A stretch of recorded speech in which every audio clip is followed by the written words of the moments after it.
All right, welcome back to the channel. Once again, we are doing some work on my 2007 Ford F-150. And what I'm having problems with is I'm having problems with the oil pressure sending unit. So the sensor, the sending unit, I believe is on the fritz. So what's been going on is if we hop into the vehicle, while I've been driving around, my oil pressure needle, which you can see down here is just above low, has been acting very erratically. It was reading high, reading low, reading all over the place, and then most recently it's just stopped working altogether and it's been maxing out on the high, and I can show you what's been happening here.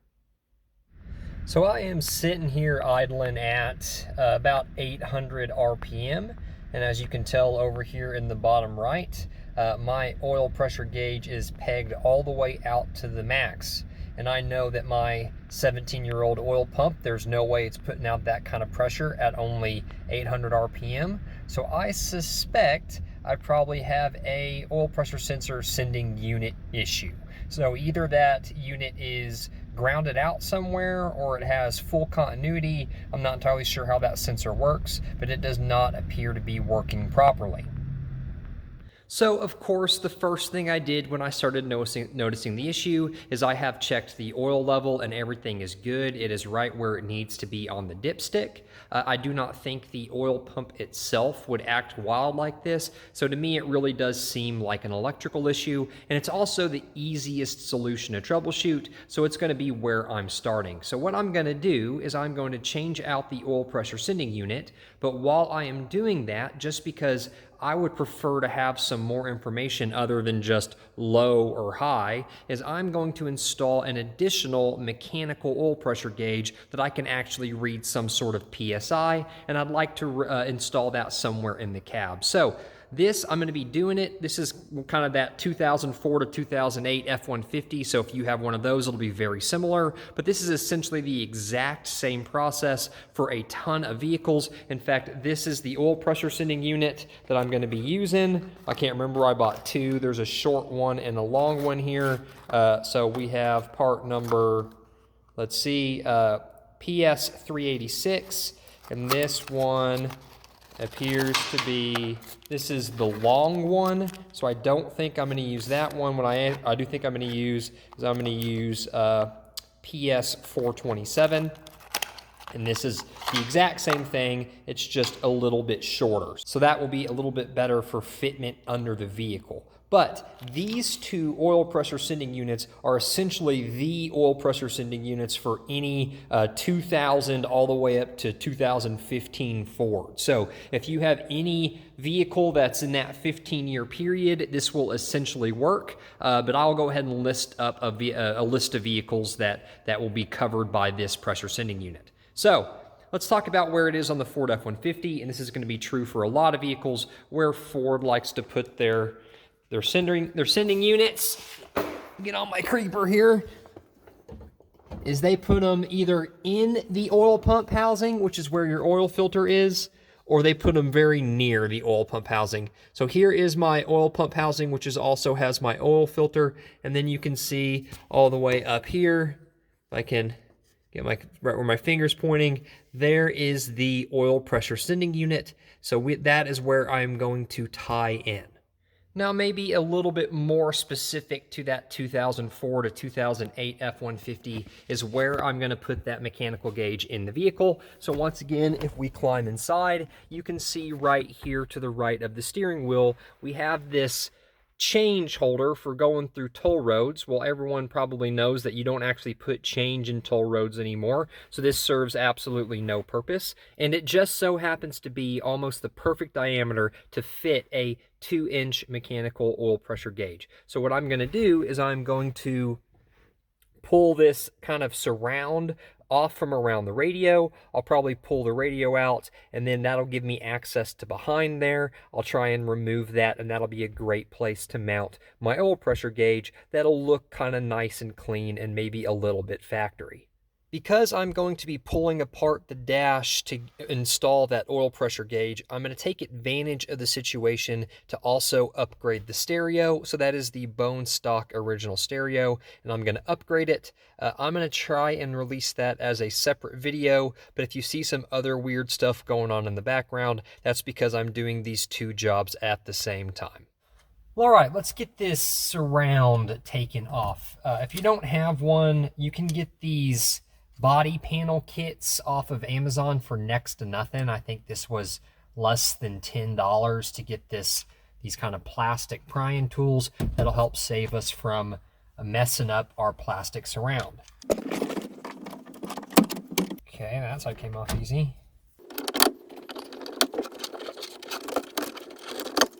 Okay, so on the back I have, it looks like 1, 2, 3, 4, 5 wiring harness connections I need to disconnect. So this one up here for the airbag, the passenger airbag off light, separates, allows this to fold down. This one for the controls.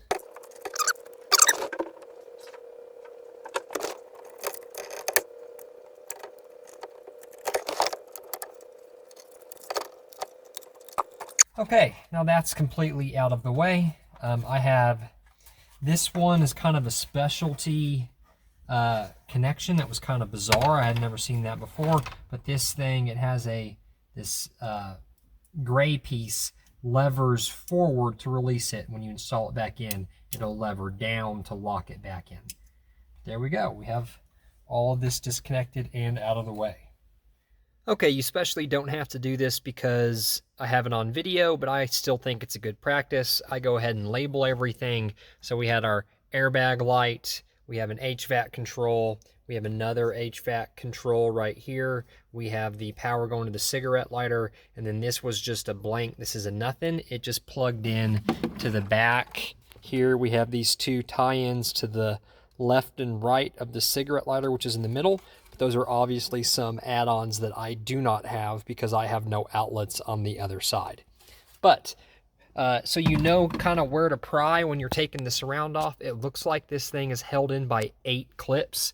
You have 1, 2, 3, 4, 5, 6, 7, 8. So 8 clips holding this thing on. That's where you need to focus your pry bar when you're trying to take it apart to try and minimize damage to this plastic surround. Okay, I'm going to go ahead and get the radio out. Now, you wouldn't need to remove the radio if you were just after this coin holder. You can access it from right here, but I'm going to go ahead and get it out and just get me a little bit more room because I am changing out the radio anyways. So just a Phillips screwdriver. Make sure I save my washers.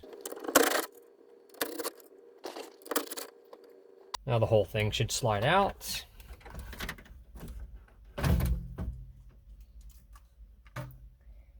And on the back, you have 2 connections. You have one for the antenna, and then of course you have the radio harness. And there is the stock radio head unit removed from the car. Okay, now that we got some more room for activities, let's take a peek here at what we're trying to remove. And there you can see it. So that's how the coin holder is installed. You can see it's got some plug running to it. That's obviously some option that I do not have, either a USB or another cigarette lighter or something like that. But mine is just plugged into the back of a plastic change holder. So we will just either tape that up out of the way or figure out something to do with that plug. But we should just be able to get my hand back in there, just remove that plug, and then I'll work on removing this plastic change holder that you see here. Looks like it's just held in from a couple clips.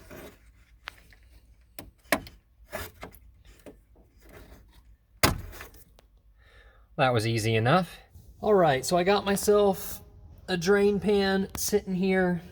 There is, once again, the sending unit right there. It's gonna be kind of tough doing one hand, but reach up here and pull the the cable off of it. Already had that unclicked. Now I got a deep well 21 millimeter, which is going to be, hopefully, I'll be able to snake it back up in there and over the tip of that.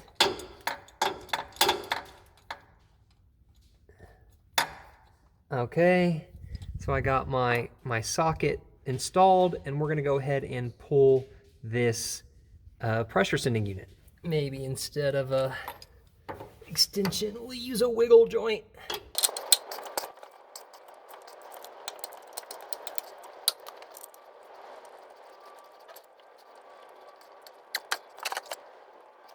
Well, surprisingly enough, I guess it's high enough that a bunch of oil is not just pouring out of it, which is a good thing. All right, let me show you what I got put together here. So all the way up, farthest to the right by the end of the block, there is an adapter that is a M14 by 1.5 male back to a 1/4 inch NPT female. And then off of that, I have an 1.5 inch 1/4 inch NPT nipple in order to get past the corner of that oil pump. On the other side of that nipple, I have an 1.25 inch T, 1.25 inch NPT T that is all female, so female, female, female T. Off of that left side of that T, I have an 1.25 inch male, and it's the one stainless fitting, right there.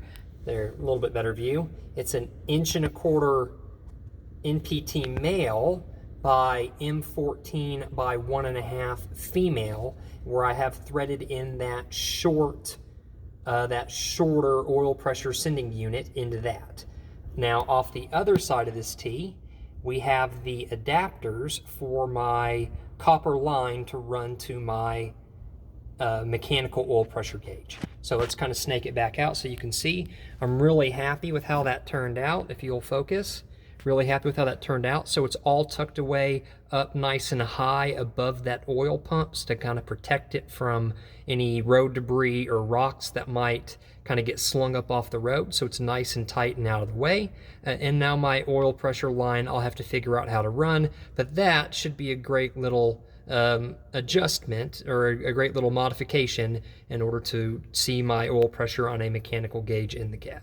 So this is all going to be hanging out under my car. Like I said, not ideal. And some of y'all are probably screaming at the TV being like, why in the world are you teeing off that, Zach? Most engines have oil ports on the back of the cylinder heads. And first of all, that would be better, I think, but I looked at a bunch of pictures of these heads, these engine heads online, and I don't think these ones actually have ports in the back of them. And even if they did, I could not get to the back of the heads unless I pulled the intake, which would be a lot more work. So I actually saw some people drill and tap holes in order to get access in the back of the engine, but I don't think I have a plug port already installed, and instead of going through all that effort of pulling the intake to get back there, I am just going to tee off the much easier to access oil pressure sending unit. All right, let's see if I can show you how this is routed. So it comes off of our T assembly like this, and it comes down here, and I drilled a small hole in the motor mount and got a P-clip. This line is really small, and the P-clips aren't super tight on it. So anywhere where it has a clip, I went ahead and wrapped it in electrical tape to tighten it up. From there, it goes up, and it ties into a stock clip for a brake line. So I'm using that stock clip, and it goes along the top of the frame rail. So let's sneak around here. Once again, along the top of the frame rail, there's another clip for a brake line, and then up through here, I'm gonna move my camera. There was that other brake clip right there, and then if you continue on, I go underneath.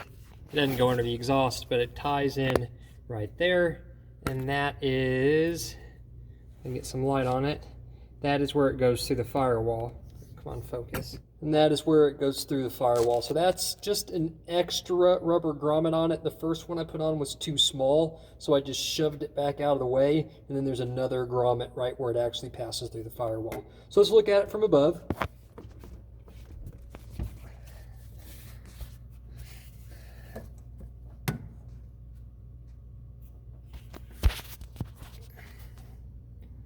Okay, so it's probably a little bit easier to see, but there is that hole that I drilled through that motor mount. As it goes through, you can see that there's that brake line clip on top of the frame rail, and we go up and we tie in to the firewall right there. So there is the accelerator pedal, all the pedals, but if we go here and we look under the accelerator pedal, you can see where it ties through. There is another P-clip for where I mounted it to that side of the firewall. It continues to tuck itself up, runs into the dash where it sticks out of where the change holder used to be. I do have one more P-clip where I mounted it right there. You can see that Phillips head screw. There's a P-clip on the other side where I mounted it to the radio bracket.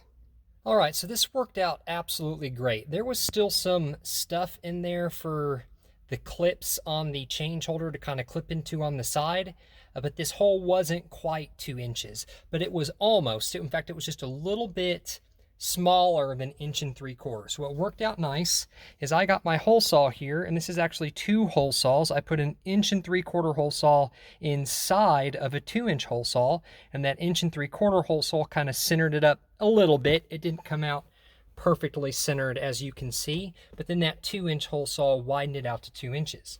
Now the oil pressure gauge, which I have right here, is just a hair over 2 inches, and I think by the time that I shove it in there, it'll friction fit nice and tight, and I won't have to have any additional fasteners. So I'm going to go ahead and hook the line up to the back of it, and we'll shove it in and see if it works. And looky there, I am showing good oil pressure on my stock needle, and if I go over here to my oil pressure gauge, it's showing I got just under 80 psi of oil pressure. So that is great. I have walked it down and I don't see any leaks at the moment, but I'll watch it for a little bit and make sure everything looks good. And that is what it looks like all pushed into place. It is a super tight fit, and it doesn't have any movement at all. In fact, I put it in just a little bit crooked, and I could barely twist it inside of the housing with the pry bar from the other side because it was so tight in there. So it is a good friction fit. I'm not worried about it coming out at all, and I think that looks really, really great. On this blank plug that ties into something that goes to the left of the cigarette lighter, the bottom left and the top left, so not 1, 2 position, bottom left and top left both have key power. If I wanted to get one of these connectors in order to run the light bulb that came with this oil pressure gauge. Okay, so now we're just going to reconnect all of our wiring harnesses and put the surround bezel back in, and we are all finished up.